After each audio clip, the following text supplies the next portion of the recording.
All right, let's start with the big story that we're tracking on WION at this hour, where all does not, it appears, look well for Imran Khan, as the Pakistani Prime Minister has now rushed to Riyadh to try and pacify a reportedly miffed Saudi Arabia. According to sources, Imran Khan's visit was recently planned after unhappy signals from the kingdom. The Saudi Arabia is reportedly not happy with the Pakistani Prime Minister's decision to attend the Kuala Lumpur summit from the 18th till the 20th of this month. Now, remember, the plan for the summit was finalized during a trilateral meeting involving Turkey, Pakistan and Malaysia. And during the visit, the three nations had also decided to start a channel that would highlight issues of Islamophobia and also the problems of Muslims. But why does Saudi Arabia have a problem with this summit? Now, the Saudis are seeing this summit in Kuala Lumpur as an attempt to present an alternative to the Jeddah-based organization. Now, the OIC functions under the de facto leadership of the Saudis, and Imran Khan had visited Riyadh for a day and had departed a while ago.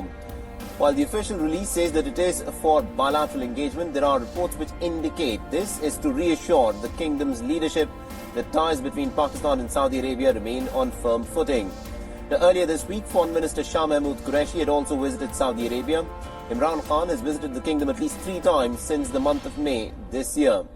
Remember, the Pakistani Prime Minister even went to New York in the Saudi Crown Prince's private jet, but he returned back on a commercial flight. While the official reason given was technical issues, reports indicate that the Saudi Crown Prince Mohammed bin Salman had actually snubbed him for some of his diplomacy in New York. So the question is, why is Saudi Arabia so important for Pakistan? The recent debt crisis and the faltering economy has forced Imran Khan to maintain good relations with the kingdom. During his visit in February 2019, MBS had promised and signed a $20 billion memorandum in Pakistan. Saudi Arabia has also offered generous economic assistance to Pakistan in the past, with the two countries cooperating on issues of defense. While Pakistan tries to maintain a neutral stance with other Muslim nations in the region, it looks like Islamabad's policy of working with the kingdom and its crown prince has hit a bit of a roadblock.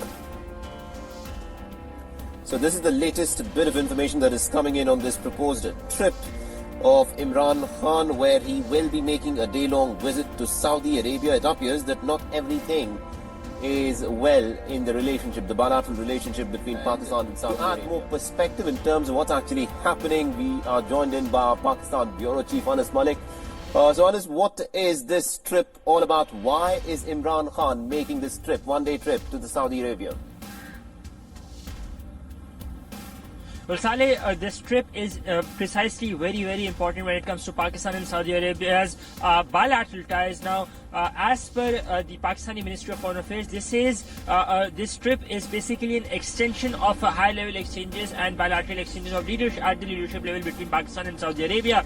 But what sources within the Arab government indicate, the Arab sources indicate that all is not well between Riyadh and Islamabad, with Riyadh being slightly with this move on Pakistan's end, that it would be participating in the KL summit. Because remember, this trilateral mechanism that had been formed during the United Nations General Assembly session earlier in September, that was between Pakistan, Turkey and Malaysia. But now Malaysia, the initiative of the Malaysian Prime Minister Tun Mahathir Mohamad, he said that they would be organizing a KL summit or Kuala Lumpur summit that is to take place from the 18th of December till the 20th of December in Kuala Lumpur, where they have expanded the trilateral mechanism and they have included countries like Qatar, Iran and Indonesia. Now, the Qatari Amir and the Iranian President are to be in Malaysia as well. The understanding is that the Indonesian President has backed out, he has succumbed to pressure, because remember, the common impression is that it is some sort of a block that is being built in parallel to cut down the Saudi hegemony when it comes to over Muslims. Therefore, the Saudi what Arab sources have been indicating is that all is not well between Riyadh and Islamabad. That is the reason the Pakistani Prime Minister is dashing out to Saudi Arabia as we speak. Yes, Ali. All right, we'll have to leave there. Thank you very much indeed, Anas, for joining us and getting us all those insights in terms of what is the reason for this by Imran Khan to Saudi Arabia. We'll of course come back to you as more details emerge on this story. Let's now shift our attention to some other stories. Now we're following 2 days of the heated debate The House Judiciary Committee has finally approved 2 articles of impeachment against US President Donald Trump. The articles have now been sent to the House floor for a final vote, and both articles were passed by a 23-17 margin along party lines. The vote lasted for just a few minutes following a marathon session which went on for almost about 14 hours. Now, this session was about amendments to the articles. The White House has reacted to the approval of the impeachment articles by the House committee.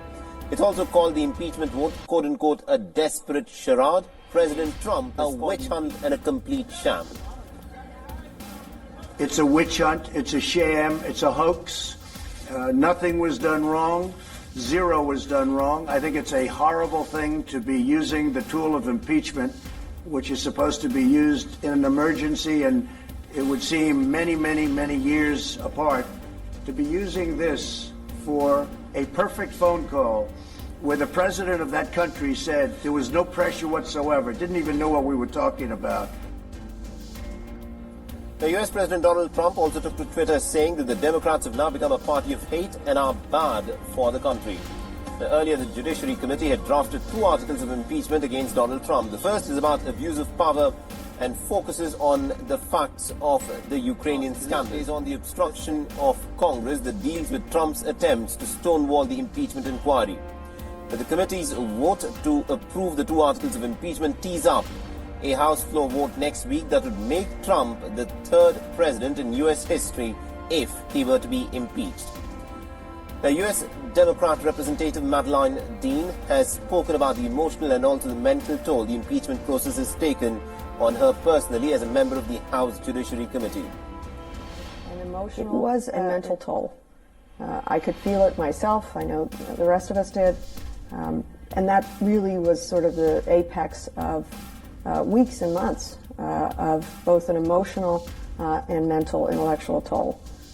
But the cost is much less than what I think I got out of it, which was a chance to uphold an extraordinary responsibility that I have.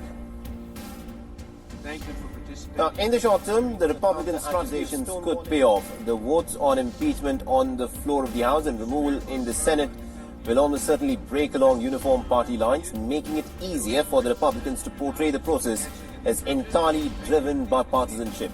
The Republican voters outraged by impeachment may be more motivated to vote in 2020, while some independents may be so turned off by the whole spectacle that they either vote for Trump or may not vote at all.